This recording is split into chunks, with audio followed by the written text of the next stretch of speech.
হৰে কৃষ্ণ জয় জগন্নাথ জগন্নাথৰ ৰথযাত্ৰাৰ লগতে সংগতি ৰাখি আমি যি লানি আলোচনা ৰাখিছোঁ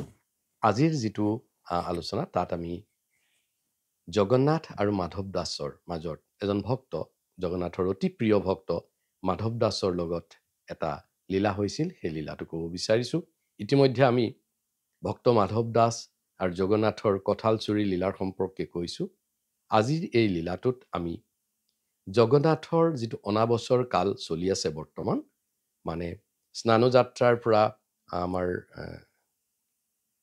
জগন্নাথ ৰথযাত্ৰালৈ 15 দিন জগন্নাথৰ জ্বৰ হয় আচলতে এই জ্বৰৰ আঁৰত জগন্নাথে ভক্তৰ সন্তুষ্টিৰ কাৰণে তিনিটা লীলা কৰিছে এই তিনিটা লীলা মই ক'ব বিচাৰিছোঁ চমুকৈ প্ৰথম হ'ল জগন্নাথৰ কিয় জ্বৰ উঠে গতিকে আমি সাধাৰণভাৱে চাব গ'লে জগন্নাথক স্নান যাত্ৰাৰ দিনা আপোনালোক সকলোৱে যিটো মানে উপভোগ কৰিলে বা ভাগ ল'লে যে জগন্নাথৰ ওপৰত একলহ নহয় দুকলহ নহয় 108 কলহ জল ঢলাৰ পাছতো প্ৰিয় ভক্তবিলাকে জগন্নাথৰ সন্তুষ্টিৰ বাবে এই গৰম পৰিছে গতিকে জগন্নাথে গা ধুব গতিকে তেওঁলোকে প্ৰায় 2 ঘণ্টা সময় জগন্নাথে স্নান কৰিছে এইটো এটা বৃহৎ স্নান মানে বিশ্ব ব্ৰহ্মাণ্ডত ইমান ডাঙৰ স্নান এতিয়ালৈকে ক'তো অনুষ্ঠিত নহয় বা হোৱা নাই যে জগন্নাথৰ এই যিটো স্নান হৈছিল তাৰ ফলত জগন্নাথে আপুনি ভাবি চাওক এজন মানুহৰ ওপৰত যদি 2 ঘণ্টা ধৰি শীতল জল অনবৰতে ঢালি থকা যায় তেওঁৰ অৱস্থাটো কি হ'ব সেই একে অৱস্থা হ'ল যে জগন্নাথে সেইবাবে জ্বৰত পৰিল নৰিয়াত পৰিল যে এইটো হৈছে এটা কাৰণ যে সাধাৰণ মানুহক বুজাবৰ কাৰণে যে ভগৱান আৰু আমাৰ মাজত যে কিছুমান গুণগত মিল আছে এইটো বুজাইছে আৰু দ্বিতীয়টো কথা হ'ল যে জগন্নাথে আমি ইতিমধ্যে এটা আলোচনাত কৈছোঁ যে ব্ৰহ্মাৰ সম্পূৰ্ণ যিটো আয়ুসকাল যাক পৰা বুলি কোৱা হয় তাৰে দুটা ভাগ আছে ভগৱানৰ ব্ৰহ্মাৰ সম্পূৰ্ণ আয়ুসকালটো হ'ল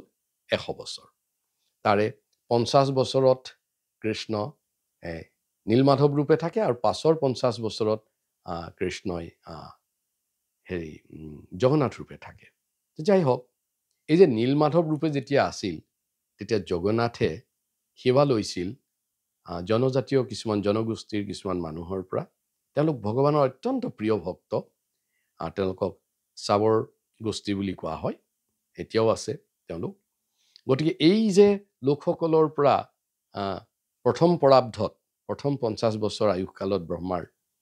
নীলমাধৱ ৰূপে সেৱা লৈছিল যেতিয়া জগন্নাথ ৰূপত আহিল তেওঁৰ এই কথাখিনি স্মৃতিত আছে আৰু যেতিয়া জগন্নাথ ৰূপত তেওঁ আহি শ্ৰীমন্দিৰৰ ভিতৰত নীলাচলত আহি অৱস্থান কৰিলে তেতিয়া এই যিখিনি জনজাতীয় মানুহ তেওঁলোকক আৰু মন্দিৰৰ ভিতৰত সাধাৰণতে পূজাত ভাগ ল'ব দিয়া নহ'ল বা তেওঁলোকে সেইখিনিৰ পৰা বঞ্চিত হ'ল জগন্নাথে এই কথাটোত বৰ মনত দুখ পাই থাকিলে তেওঁ ইচ্ছা কৰিছিল যে মোৰ ইমান সুন্দৰ সেৱা কৰা এই জনজাতীয় মানুহখিনিৰ পৰা মই কেনেকৈ সেৱা ল'ম গতিকে ঠিক হ'ল যে এই 15 দিন যেতিয়া জগন্নাথৰ জ্বৰ হ'ব জগন্নাথে সকলো পাণ্ডাক স্বপ্নত দেখুৱাইছিল যে মোৰ ইয়াৰ ঔষধ একমাত্ৰ সেই নীলমাধৱ সেৱা কৰা চাবৰ গোষ্ঠীৰ যিখিনি মানুহ এই জনজাতীয় মানুহখিনিহে তেওঁলোকে চিনি পায় মোক কিদৰে সেৱা কৰিব লাগিব আৰু মই মোৰ কি ঔষধ লাগিব গতিকে যিবিলাক মোৰ সাধু বৈদ্য আছে তাত তেওঁলোক আহিলেহে মোক সেৱা কৰিব লাগে তোমালোকক এইকেইদিন মোক এৰি দিবা গতিকে সেইমতে কথা হ'ল জগন্নাথে এই 15 দিন এই যে জনজাতীয় লোকসকলৰ পৰা তেওঁলোকৰ অন্তৰংগ যিটোৰ একদম হৃদয়ৰ পৰা অতি গদগদ ভক্তিৰে প্ৰেম ভক্তিৰে যি সেৱা কৰে সেই ৰাগনুগা ভক্তিৰ বাবে ভগৱান ব্যাকুলিত হৈ থাকে আৰু এই 15 দিন তেওঁলোকৰ লগত অন্তৰংগভাৱে ভগৱানে তেওঁলোকৰ লীলা তেওঁলোকৰ সেৱা গ্ৰহণ কৰে আৰু তেওঁলোকে ভগৱানক বিভিন্ন ধৰণৰ তেওঁলোকে লৈ আহে তেওঁলোকৰ জংঘলৰ পৰা বিভিন্ন ধৰণৰ ঔষধ পাতি বনাই ভগৱানক খুৱায় আৰু ভগৱানক সুস্থ কৰি তোলে নৱযৌৱন ৰূপলৈ এইটো এটা লীলা ভগৱানৰ কিয় জ্বৰ হয় আৰু তৃতীয় কথা হ'ল এই মাধৱ দাসৰ লগত ইতিমধ্যে আমি মাধৱ দাসৰ সম্পৰ্কে আপোনালোকক কৈছোৱেই মাধৱ দাস তেওঁ ভগৱানৰ জগন্নাথৰ ভক্ত আৰু বিশেষকৈ তেওঁৰ পত্নী নিধন হোৱাৰ পাছত তেওঁৰ পত্নীৰ দেহা ৰখাৰ পাছত তেওঁ ভগৱানৰ জগন্নাথকে সম্পূৰ্ণ অৰ্পণ কৰিলে আৰু খুব নিষ্ঠাৰে প্ৰতিদিন নিতৌ জগন্নাথৰ সেৱা কৰে। এইদৰে মাধৱ দাসৰ বয়স হ'ল, গতিকে তেওঁ যেতিয়া বাৰ্ধক্য কাল আহি পৰিল, তেতিয়া মাধৱ দাস এবাৰ খুব টান নৰিয়াত পৰিল, খুব টান জ্বৰ। তেওঁ আৰু মন্দিৰত গৈ সেই দিনাৰ পৰা সেৱা কৰিব পৰা নাই। গতিকে তেওঁ এটা সময়ত তেওঁ মূৰ্ছা গ'ল, তেওঁ মানে নিজৰ হিতাহিত জ্ঞান হেৰুৱালে। তেওঁ জগন্নাথ আৰু ৰৈ থকা নাই, জগন্নাথে আহি মাধৱ দাসৰ সেৱা কৰিছে। সেৱা কৰি কৰি কৰি কৰি কৰি তেওঁক এটা সময়ত সুস্থ কৰি তুলিলে। যেতিয়া তেওঁ হিতাহিত জ্ঞান ঘূৰি আহিলে, তেওঁৰ জ্ঞান ঘূৰি আহিলে, তেতিয়া মাধৱ দাসে জগন্নাথক দেখি আচৰিত হ'ল যে তুমি, মই তোমাক এইকেইদিন শুশ্ৰূষা কৰি আছিলোঁ, বোলে তোমাৰ কি প্ৰয়োজন আছিলে মোক এনেকৈ মোৰ কাৰণে ইমান কষ্ট কৰাৰ? মাধৱ দাসৰ মনটো খুব সেমেকি গ'ল। তেওঁ ক'লে যে হে দয়াময়, মই আপোনাৰ ওচৰত বহুত অপৰাধ কৰিলোঁ, মই তোমাৰ ওচৰত বহুত অপৰাধ কৰিলোঁ। মই তোমাৰ সেৱা দি যি আনন্দ পাওঁ, আৰু আজি মোৰ এই দুৰ্দশাত, মোৰ অজ্ঞাতে তুমি মোৰ সেৱা কৰিব লগা হ'ল, গতিকে মই খুব দুখ পাইছোঁ। আৰু যদি ভগৱান তোমাৰ, ভগৱানে ক'লে নহয়, মই ভক্তৰ সেৱা কৰিবৰ কাৰণে খুব উৎসুকী। মাধৱ দাসে ক'লে, তোমাৰ যদি ইমান ইচ্ছাই আছিল, তেতিয়াহ'লে তুমিতো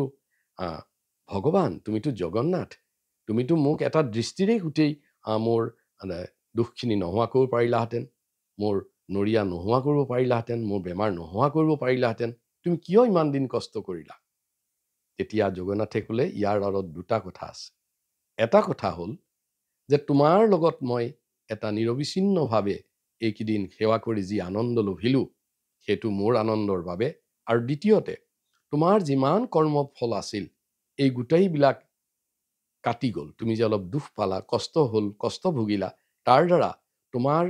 যিমান আগৰ জন্মৰ পূৰ্বৰ জন্মৰ যিমানবিলাক ফল আছিল, সেই সকলোবোৰ নোহোৱা হ'ল। আচলতে তোমাক আজি মই সুস্থ কৰি তুলিছোঁ, ইয়াৰ অৰ্থ এই নহয় যে তুমি কৰ্মফলৰ পৰা সম্পূৰ্ণ মুক্ত হৈছা। আৰু 15 দিন তোমাৰ ভুগিবলৈ আছে, কিন্তু মই আৰু তোমাৰ ইমান কষ্ট চাই থাকিব নোৱাৰোঁ। এই 15 দিনৰ তোমাৰ যিখিনি কষ্ট, জ্বৰ হ'ব লগা যিখিনি কষ্ট, সেইখিনি মই আজিৰ পৰা গাত পাতি লৈছোঁ। আৰু আজিৰ পৰা মই শ্ৰীমন্দিৰত 15 দিন মোৰ জ্বৰ হ'ব, গতিকে তুমি আজিৰ পৰা সুস্থ হৈ উঠিলা।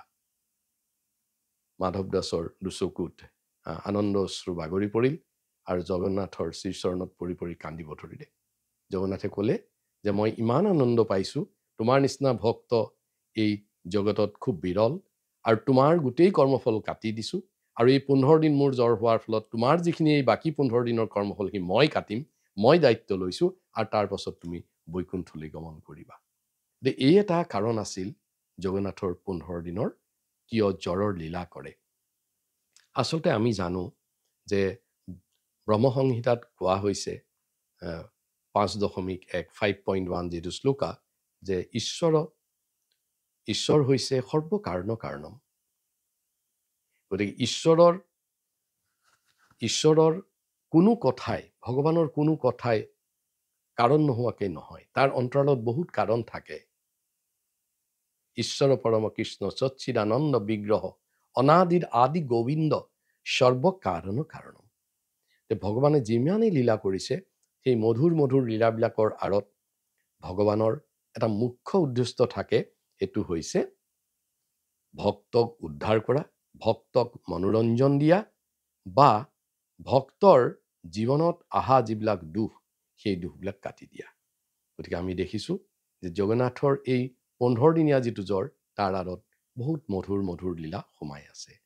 জয় জগন্নাথ, হৰে কৃষ্ণ।